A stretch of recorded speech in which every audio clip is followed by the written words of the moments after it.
The ACC is chock full of quarterback talent for the 2023 college football season. Why isn't Cade Klubnik ranked inside the top 3? I'll tell you next on the Locked On Clemson podcast. You are Locked On Clemson, your daily podcast on the Clemson Tigers. Part of the Locked On Podcast Network, your team every day. What's up, Clemson family? Let's get locked in. Welcome back to the Locked On Clemson podcast, your daily podcast covering your Clemson Tigers, part of the Locked On Podcast Network, your team every day. I'm your boy, Damian Parson, always on the ones and twos. You can find me and follow me on Twitter at DP_NFL. I'm a national scout over with the Draft Network, as well as part of the co-host team of the Locked On NFL Draft podcast. And guys, thank y'all for making Locked On Clemson your first listen today, every day, Monday through Friday. Whenever I drop these episodes, I appreciate all the love and support. As always, you're my Clemson Tiger family and my every single dayers. Thank y'all. Man, we got a great show, another great show. I tell it every time, but I feel like I'm giving you guys really good content and that you love it. So if you continue to love it, I'm going to continue to give it to you. We're going to talk about a 4-star 2024 DB that Clemson might be on the losing end, the losing side of this battle with the University of Texas. Next, and as well as we're going to check the tape, linebacker Barrett Carter. Is he the best linebacker on the team and in the country? I'll talk about it. And let's get right into it. To kick it off the show, we're going to discuss the ACC quarterback rankings. I ranked these guys 1 through 10. And I'm going to tell you now, why isn't Cade in the top 3? Let's get into it. So, guys, my ranking, number 1, I think is very self-explanatory. North Carolina quarterback Drake Maye, over 5,000 yards, bursting on the scene last year and carried that Tar Heels offense. Man, hell, over 5,000 yards. Sorry, not 500,000, 5,000 yards, for the season on total offense. And he led the ACC in total yards per game. Everything that he has, this is a potential top 5 pick we're talking about. So he's got to be at the top. There's no debate. There's no discussion. None of that. Right. Number 2, Jordan Travis from Florida State Seminoles. FSU has a gamer, a playmaker, a baller on their hands, man. And he's really risen to the occasion. Was an inaccurate passer, not as accurate as you'd like, just a really out of structure type of guy, which he still thrives out of structure. But point to me, in my opinion, he's kind of leapfrogged and really gotten his game where it needs to be. And he's becoming a more consistent player. And number 3 is Duke quarterback Riley Leonard. And I know some people are like, DP, what are you doing? Listen to me, guys. Riley Leonard is an absolute stud, right? He just came on the scene similar to Drake Maye. People didn't know what to expect from Riley Leonard. They thought, well, he might be okay. He might give you a little something, but nah, he was a stud. He was a baller. Over, I think, close to 4,000 yards total offense. And he's a dual threat guy. He not only does he have the arm talent, he showed the ability to layer the passes down the field at all 3 levels with touch, timing, and anticipation, as well as when he needs to stretch the field, he shows he can stretch it as well. But the dual threat ability, the legs, the actual running ability that he brings, man, the kid got speed. All right, he's got speed, and Duke is doing some good stuff over there. At number 4, I have Cade Klubnik.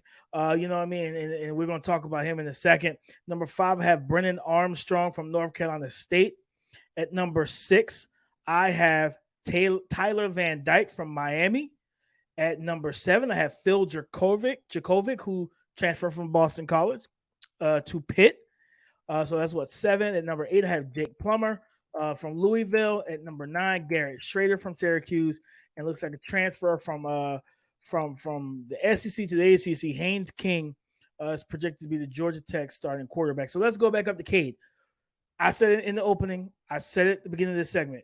Cade was not a top 3 quarterback for me in the preseason. And it's because we don't have enough on tape for him just yet. And not so much, that's not the main reason. The main reason is because I think Riley Leonard showed himself last year. And that's why I've said it, as we get close to week 1, I'll talk about it and I'll break down that game. But Duke is not to be slept on. Okay, listen to me. Duke is not to be slept on, and Riley Leonard cannot be slept on either. So when you think about what he offers, and what he offers, for his offense, it's a lot, and he does so many different things very well for them. And I just could not sit here and be like, well, the Cade. Yeah, don't get me wrong, Cade. Yes, I love Cade. And I think that he has all of the makings to rise up to this. I think he can, if he plays the way up to his skill set, he could potentially usurp Riley Leonard. But for right now, guys, I have to be honest here. Riley Leonard's a better player right now. And he is dangerous. Like I said, that the 6'4", 6'1", 6'5", 200 plus pounds. Like I said, good arm. He threw 20 touchdowns, 6 interceptions, almost 3,000 yards passing last year. And in a year on a team that no one believed really had much talent. But he rushed for almost 800 yards, 776 rushing yards with 13 rushing touchdowns. Guys, he was absolutely phenomenal last year. So when I tell you he's the reason why Cade is in top 3. And I know probably some North Carolina State fans or Virginia Tech fans fans that were that know who Brendan Armstrong is and are rooting for him. They're probably sitting there like, DP, well, why not him? And I think that's why for me he's close, right? Like, well, he was what, 5th? Like he's in top 5, but I need to see. Last year was an absolute disaster. Tony Elliott's first year. I'm not sure what went wrong for that team. Especially as they were so high powered and explosive. And I remember talking to one of my guys who scouts in the league. And we talked, and he was like, man, I went to Virginia for a visit, and he talked very well of Brendan Armstrong, the arm talent. He said he looks good in person. He could really rip it, man, and put some RPMs behind it. But it just didn't translate last year. And I know there were some injuries with the receivers. Nothing went right. So I put Cade over him right now because I need to see him rebound from that tumultuous season last year. But Cade is number 4 for me, behind Riley Leonard, behind Jordan Travis, and behind, of course, the king of the ACC right now, which is Drake Maye. And for me with Cade, you just want to see that game-to-game growth, develop that stability, right? That consistency rather, and watch him continue to grow as a leader. He's doing a great job this offseason, really kind of taking the team on his back as a leader, understanding that, hey, this is my job and I have to be the guy that they need me to be. And with that fact, all the reports have been good. All the reports have been coming out of Death Valley when it comes down to Cade, but I just need to see him with the full season. Right now, the expectations are on. Right, listen, fans called for him while DJU was still here, right? And we talked about that. We haven't checked out one of the more previous episodes when I broke down the DJU Clemson offense conundrum from 2022. But you can't, the expectations, especially here at Clemson in Death Valley, the expectations are going to be high, and that's just a fact, guys. So yes, he's going to come out with expectations. He's going to come out and play well, and versus a conference that is, like I said in the opening, this is chock full of talent. There's a lot of talented quarterbacks in this conference. The passing offenses have what you need in this conference. So that's all I'm saying, guys, is just understand that while Cade has a high ceiling in this offense, in the new offense and everything, that's the other part. New offense, he's learning everything. First-time starter. It's just a lot. Can he come out like game busters and do what Drake Maye did? Hopefully, because if he does what Drake Maye did last year, I truly believe Clemson's going to be in the national title game, or in the college football playoffs rather, and maybe the national title. But nonetheless, guys, so that's my QB rankings. Cade comes in at number 4 right now in the preseason. But again, can he rise can the cream rise to the top?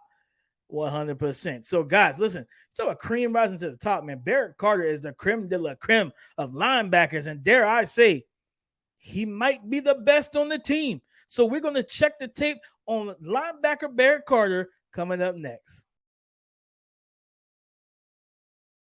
Baseball season is in full swing, and there's no better place to get in on all the action than FanDuel, America's #1 sports book. Because, guys, hear me out. Right now, new customers getting no sweat, first bet up to $1,000. I'm going to run that back. I'm going to repeat myself. Right now, new customers getting no sweat, first bet up to $1,000. That's right. That's up to $1,000 back in bonus bets if your first bet does not win.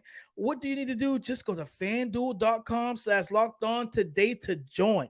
Guys, if you're a Braves fan, a Mets fan, a Yankees fan, whatever team you're a fan of, you can bet on your team without question with FanDuel. So you don't want to miss your chance to snag a no sweat first bet up to $1,000 when you join FanDuel today. All you need to do is just go to fanduel.com/locked on to sign up, because FanDuel is the official partner of Major League Baseball.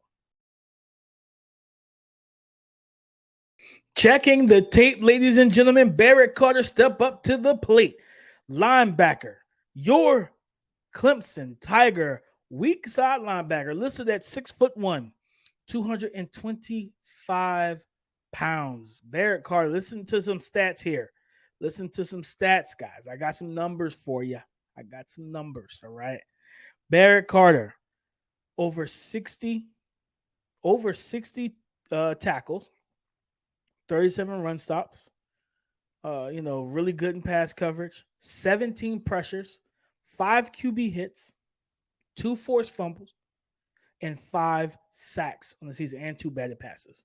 This young man, when you talk about locating the football, a nose for the football, those cliche football terms, that's Barrett Carter. And one thing I really love about him and his game, his athleticism and straight line speed, that is evident when you watch him. You watch him in pass protection. Oh, not pass protection, but in pass coverage, rather. I'm sorry. And you see him drop off to a spot, being a spot dropper, drop off where he needs to. His head's always on the swivel, reading the route concepts and whatever may be threatening his zone when he's in zone coverage, but also a communicator while he's in zone, because you can't play zone without communicating. Because, yes, you could be sitting in your zone, and, yes, your zone comes first. That's your priority. But if you got a receiver entering and exiting your zone on like a shallow cross, you talk to your teammate and look at Jeremiah Charles and say, hey, cross are coming. And he does a good job of that, letting and alerting his teammates alongside him in the shallow areas. Hey, this is coming your way. I got this. I pick up that. And you see it on tape. But not only that, but once he identifies where the ball is going, the burst, the click and close, the ability to plant and go is legitimate, guys. I'm going to say this. A couple years ago, it was Devin White and Devin Bush, 2 linebackers that ran 4.4. Devin White, of course, out of LSU. Devin White out of LSU and Devin Bush out of Michigan. I would not be surprised if Barrett Carter is in that realm. Trenton Simpson this year was a 4.4 guy. I think he said it at the combine. And I look at Barrett Carter. He plays physical. He's strong, good contact balance. You talk about a guy that does not mind getting physical and getting aggressive and just putting his face into the fire, getting dirty, doing the dirty work versus the run. Tight ends being able to use his arms and his wingspan to shock, shed, stack, shock, and shed, and be able to displace tight ends if they're trying to block him. Being able to clear himself when you have linemen climbing up to the second level, right? He's really aggressive. A guy that I love his ability, like I said, athletically. When you think about all the athletic quarterbacks, right? And especially for an NFL team, you want a Barrett Carter, a guy that you can drop him off into coverage, but if there's nothing threatening, he can convert that to a spy. So that quarterback leaks out his way, you got him, right? Like, and he can chase guys down. He can cut off angles, right? He's I typically talk about running backs being an angle beater when you have a fast running back. If you got a good angle, they can beat you. If the running back has the leverage, he's a leverage beater because his speed allows him to overtake the leverage and close the door.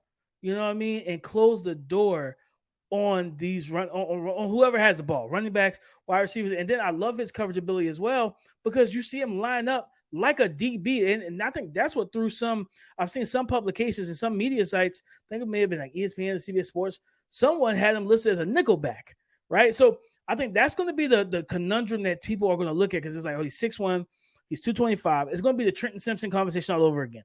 Where do you play him? Is he a linebacker?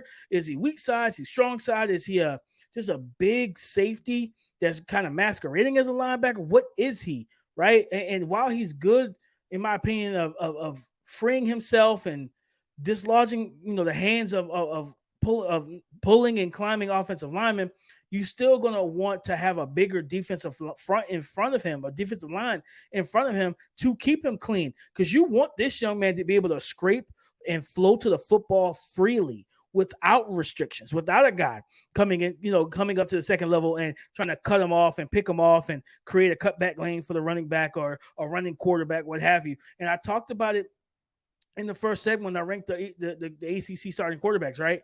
Who did I talk about? Riley Leonard. Well, guess what? Barrett Carter is going to be really instrumental in keeping Riley Leonard in the pocket, because you're going to need his physicality. He's a heavy hitter too. You see hits on tape where it's like, there we go. That's some of that 2090s football. That's what we look for. Some of that physicality, baby, to go ahead and lower that boom on a ball carrier, on a receiver, or tight end.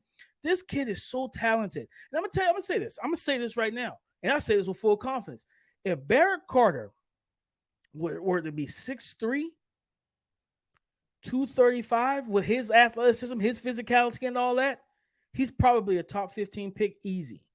But because he's going to be listed at 6'1", which some people will tell you, my guy Keith Sanchez, who worked in college football, was like, yeah, sometimes the listed height is typically by an inch or so off, right? So he might be 6 foot, 225, 230, and now put him in the Kobe Dean type of range, and that was where teams will have that conundrum. Like, man, can I really? I think the big things are the wingspan, the arm length, in terms of, okay, if he is in zone and quarterbacks like the Mahomes and all these Josh Allens and all these guys that can layer the football over the top of the second level, can he make a play? Not only is he athletic to go up and get the ball, but does he have the arm length to get a full stretch out, right? For those who watch me on YouTube, to get the full stretch out and make the play. So I think those are going to be the questions that need to be answered, but they really won't be answered truthfully, size-wise, until the combine, if he does declare, because he could come back for another year if I'm not mistaken. But at the end of the day, this is a young man that I definitely think has first-round skill set, at worst second round. He's got first-round potential and skill set, right? But just got to check off some of the height, weight, and arm length requirements that the NFL teams still use to this day. So we'll see. Shout out to Deontay Wilder for that great soundbite that he did a while back. But yeah, guys, like I said, checking the tape, I absolutely love Barrett Carter. One of my favorite players. One of my favorite players in this in the 2024 potential draft class. And I can tell you right now, Barrett Carter is a Dame's dudes. Stamp it. Shout out to all my Locked On NFL Draft listeners who may be tuning into this. But guys, you want to get into we talk about some good stuff, man. I might have some bad news. On the Prowl, 4-star recruit. We may not be favored for this talented DB. We're going to talk about him coming up next on the Prowl.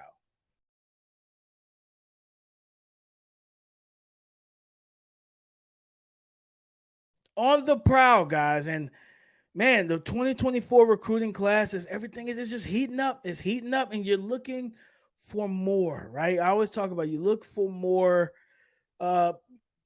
players, more 4-stars, more 3 and 4 stars to help strengthen this class. Well, we have a 4-star recruit, Corian Gibson, defensive back, safety, cornerback from Lancaster, Texas, 6'1", 6 foot even, 160 pounds. And, back in April, he initially put Clemson in his top 5 schools remaining. And this is a consensus 4-star too. One.com has him as a 4-star. 24/7 Sports has him as a 4-star. ESPN has him as a 4-star, and Rivals.com has him as a 4-star. So he is a 4-star through and through from the looks of it, guys. But man, I think the big thing, looking at, I always talk about One.com. Replace the E with a 3, and you got yourself an elite group of people, man. That's One.com. That's how you spell it. Is on3.com. And there they have a recruiting prediction machine going based, where they kind of base their predictions and everything. And Clemson has a 19% chance right now to land Corian Gibson, while Texas has a 78% chance. Now I'm gonna tell you, I always try to read to you the scouting report on these recruits per the great people over at one.com. The college scouting report on him, recruiting scouting report rather. Smooth defensive back with speed and skills to play multiple positions in the secondary. He has a thin build, checking in at around 6 feet, 165 pounds, with a 6'2.5" wingspan at the Under Armour Dallas camp prior to his senior season. Turns in strong marks as a sprinter in track and field, consistently runs sub 11 seconds in the 100 with a personal best of 10.62. So that is rolling for a high school junior. Has lined up at both corner and safety for Lancaster, but starting to look more and more like a cornerback prospect as his career progresses. At ease, covering outside or in the slot, has relatively refined footwork and coverage, transitions easily and cleanly, shows the top end speed to run with receivers on vertical routes, triggers quickly in defending underneath runs, will need to tack on considerable mass to his thin frame, did not have a lot of ball production as a junior. And a lot of times, the saying is, DBs are typically receivers who can't catch. So maybe that's why he doesn't have balls, because maybe he can't catch. But I love the scouting report, because you're going to get a guy that has the speed and athleticism, who's fearless, willing to trigger downhill and be a player in the run game +1, and the coverage ability to play inside and out, play defensive, play on the top of the roof, right, as a free safety and as a safety in general, but also walk down and play cornerback. And now that bodes so well, because that gives you the ultimate flexibility. Because if this kid continues to grow, dare I say, it's a 6'2", 6'3", maybe he's 180, 190, and his wingspan gets to 6'7", 6'8", that's an ideal candidate, as a guy that can match it with big body receivers, but if he keeps that speed and easy, the what we call oily hips, the ability to transition easily in turns and cuts and everything, to stay with those twitchier, kind of undersized receivers. That also means he also will give you some value against tight ends as well. But again, right now Texas, and it makes sense, right? It kind of makes sense. Let's be honest here. This young man is from Lancaster, Texas, right? Some kids do want to stay home. Some kids absolutely want to stay home and stay closer to home. And you kind of look at it, right? It's easier access for him. When it comes down to Clemson, he's been on 3 total visits. In March and April, he had 2 unofficials. He came in on June 2nd for his official. Well, for Texas, this is right in his neck of the woods, he's had 5 total visits. 4, even going back to last year, guys, last January 1st, January 22nd, 2022, July 28th, 2022, November 12th, 2022. Then another unofficial visit, January of this year, January 21st, 2023. And his official visit was just 4 days ago for Texas. So he's had 5. He's built it since last January, guys, well over almost a year and a half now, that he's built up a relationship with them. But again, it ain't over till the fat lady sings. Isn't that in the movie? I think it's in the movie. But it's not over until it's over, until the bell rings, ding, ding, ding. This recruiting battle isn't over. So, this is a guy that has a 93.94 grade with one.com, and he's the number 8 cornerback, number 12 recruit out of Texas, and the number 67th national recruit in the nation, national recruiting. So, I listen, talented kid, clearly has upside. He's got to, like I said, he's got to bulk up, because at the end of the day, you're going to face some bigger body receivers in college football, some guys who are stronger than you. You gotta handle that, right? Not only that, but the run game. And I agree. I love the trigger, right? The ability to trigger downhill and feel comfortable doing so. But also at the same time, let's keep this thing 100. If you're 165 pounds, we're gonna have some concerns about you holding up against the run and staying healthy. So I think that's really the big thing, is just, like I said, Texas versus Clemson. He's from the Lone Star State, right? He's from there, and you just kind of hope that Clemson can, because you need to continue to keep bringing in corners.